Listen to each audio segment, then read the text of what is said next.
Hello, everybody. Scott Golden here with the AEW review for the 9th of February 2022.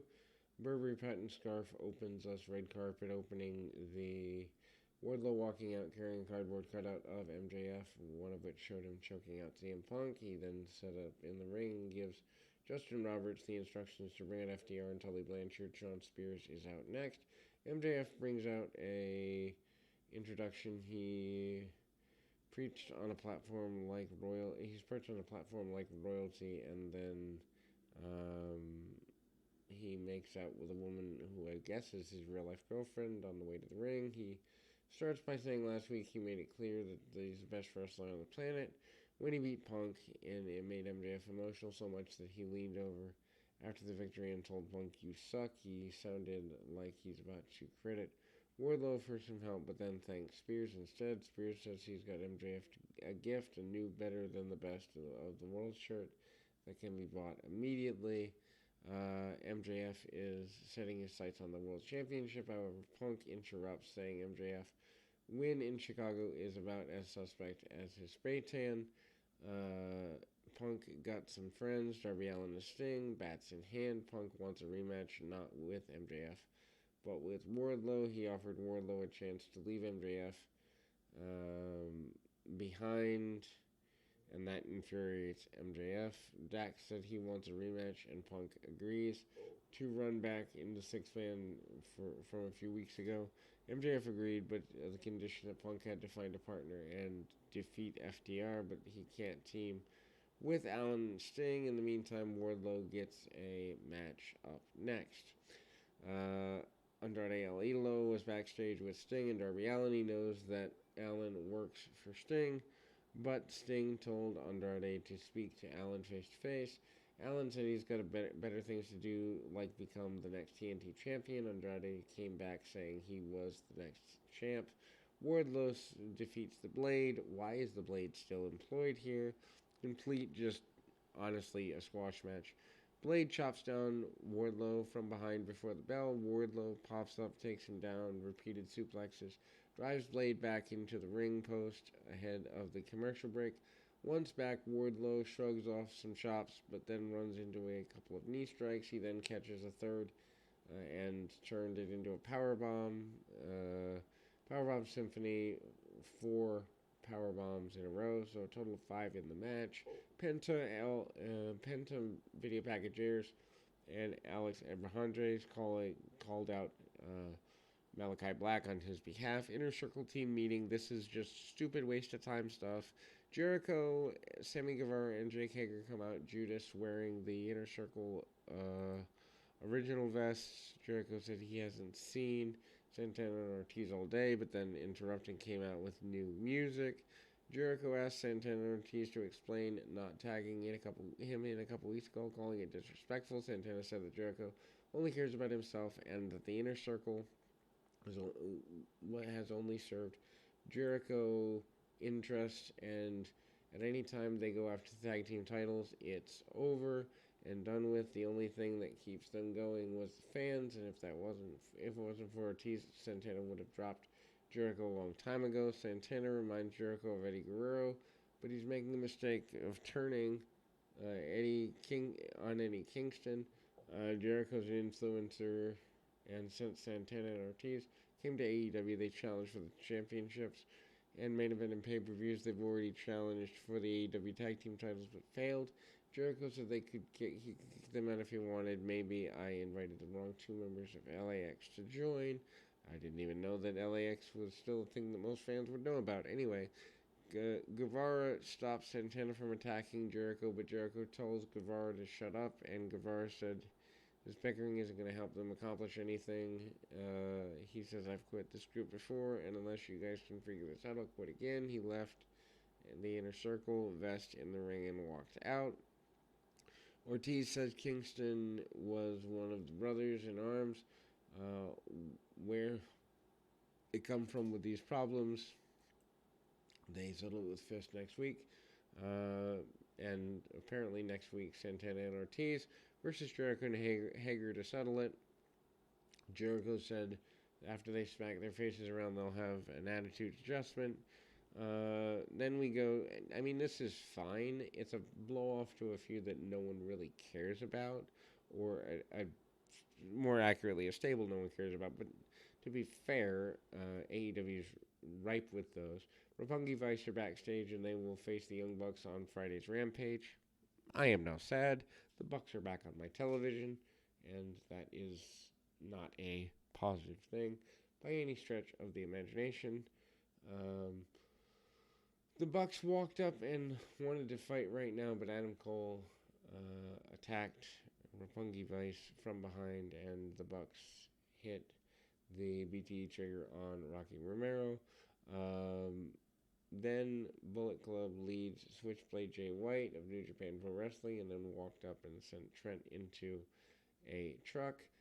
Face the Revolution qualifier, Keith Lee defeated Isaiah Cassidy with Matt Hardy and Mark Quinn. Keith Lee being in AEW is great if they don't botch it like they have other debuts. He is a Mr. Man. He is all elite, and he is greeted by Bask in Your Glory chants by the fans. Cassidy finally does something useful here, being a squash guy. He gets sent corner to corner. He gets tossed with a Beal. Lee follows it up with a leapfrog drop down combo and a crossbody, slingshot crossbody. His next, Cassidy hits a drop kick, but is pounced in the ring. In response, Hardy had enough and walks Cassidy to Quinn. Quinn grabs Lee's boot, allowing Cassidy to hit the cutter on the top rope, followed by a dive. Lee swats him away, hits a strike combination, ground zero for the win. After the match, Private Party takes Lee out with some tandem offense, but Lee catches both of them on dives and powerbombed Quinn and Cassidy on top of each other. At least that's what it appeared. Anyway, video promo recapping Britt Baker, Thunder Rosa, Mercedes Martinez feud. Next week, Rosa will face Martinez in a no DQ match. This makes sense. CM Punk and Jon Moxley defeat FDR, Dax Harwood, and Cash Wheeler with Tully Blanchard. Moxley is Punk's mystery partner. This is a good TV tag match. FDR are better when they perform with intensity instead of kind of just being bumped around with goofs like the Young Bucks and things like that. Punk and Dax wrestle around for a bit. They start before tag into Cash, but then Cash is trying to do the best he can to keep things going. Cash can't establish an advantage. Moxley then enters, and he and Punk work together until a brief distraction from Cash allows FDR to take control. They tagged and dismantles Punk's left leg. Punk eventually reaches Moxley for another tag, and Moxley takes out both FDR, concluding the run on offense. Double DDT. He thinks about a dive, but then is tripped up by Punk.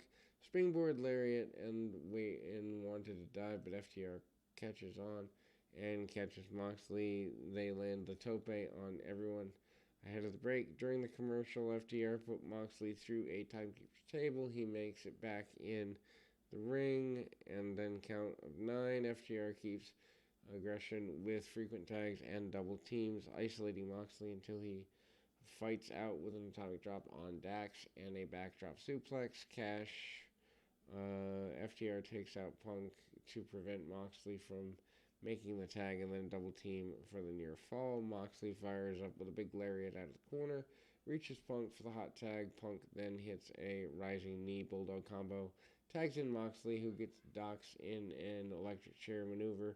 Punk then climbs the ropes and hits a doomsday device. Moxley takes out Crash with a plancha. Punk covers for a near fall out on the floor. Cash hits a swinging DDT before grabbing the ring bell. Punk then rolls up Dox and hits a kick out, forces Punk into the ring bell near fall. Punk then goes for the GTS, but FTR turns into the big ring, forcing Moxley to break up the pin. And then Punk manages to comeback here. Punk and Moxley both tease their finishers. FDR fight out of those. They go for the stuff powder. Moxley breaks that up. Punk rolls through. Crossbody into the Anaconda Vice and crash taps frantically. But the official is distracted, entering into the ring and distracts Punk. But Punk hits him with the GTS. Cash rolls out and rolls up sights for another close near fall. Moxley and Punk both hit the a GTS paradigm shift for the win. AQA cuts a promo before her match. She's trained by Booker T and said Dynamite is the best place to wrestle in the world. I tend to agree with that as it relates to American stuff. And I mean, ultimately, this is an American market. So things like international market don't matter to the average fan. And I think you have to treat it that way. Anyway, so Tbs Championship, Jade Cargill versus AQA. AQA is the former Zelda Ramir in WWE and making her debut here. Shooting Star Press is great. Jade matches and continues to be powerful. Jade slams the challenger right away. AQA goes for key lock. Jade powers out of that with a one-arm slam. Nipped up, AQA comes back with a drop kick, but takes her down with an elbow strike on the floor ahead of it all. And then once back, AQA fires up with some strikes. Tries a sling blade, floats over into a DDT, then climbs the ropes and hits a nice shooting star press for near fall. Climbs to the back, but Jade stood up and popped AQA for another corner. Jade catches a crossbody and a slam followed by the Jaded for the win. Young Bucks and Adam Cole. There goes the house. Anywhere backstage, Bucks are going to beat Roppongi Vice, setting up a sights on the tag titles. Cole said Jay White would be in their corner. Bucks are uncertain about that, but Cole said, "When you're Bullet Club for life." Then we go to Deeb said she didn't think there was another woman in the back who could keep up with her. The Professor's 5-minute rookie challenge is here, apparently. And then we've got Serena Deeb defeating Katie Arquette. Deeb uppercuts Arquette in the corner and taunts her before hitting a neck breaker. She then locks on a pretty nasty submission hold. And catches her before a neck breaker. She locks on the Onaplata single leg crab and wins in just about a minute. 2:11 lineup for Rampage, Young Bucks for Pungy Vice, Bryan Danielson promo hook versus Blake Lee, Dr. Britt Baker DMD versus Robin Renegade, and the tag champs Jungle Boy and Luchasaurus versus the Gun Club. Dynamite 216, Jericho and Jake Hager versus Santana Ortiz, and no disqualification, Thunder Rosa and Mercedes Martinez. Your main event, the Texas Deathmatch, Hangman Page defeating Lance Archer. Brutal and bloody main event, certainly living up to the stipulation. No disqualification, only way to win is via knockout or submission. Archer's about to make the entrance, cameras cut backstage, and the fight just already started. Archer then watches for a chokeslam, but Page comes back with a belt shot and sends Archer through a glass in the entranceway, busting him open. Page then goes for the buckshot lariat and hits it. Archer rolls to the floor. Page hits a plancha on the outside, but Archer whacked him over the head with a trash can lid. Dan Lambert comes out and unscrewed the top rope. Jake the Snake Roberts comes out and gets involved as well, helping Archer. Archer then wants a chokeslam on the floor, but Page pops up into a rolling and hitting a moonsault. Then they make their way back to the ring. Archer continues to dismantle ring ropes. Page is busted open and his eyes bleeding a lot. Table set up at ringside and they jockey for position on the apron. Page then tries to boot Archer through the tables, but Archer counters and sends Page into the turnbuckle. Jake then hits the short arm clothesline.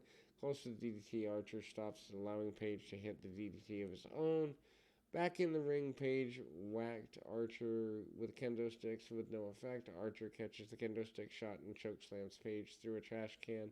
He then grabs a fork and stabbed Page with it before landing a cannonball senton on the floor. Archer then tosses half a dozen chairs into the ring before pulling the chair out with barbed wire on it. He props that up in the steel steps and hits a blackout on Page onto them in a very insane spot there. He wants a powerbomb in the ring, but Page manages to deliver rolling elbow strikes with the barbed wire wrapped on his forearm. German suplex is also next.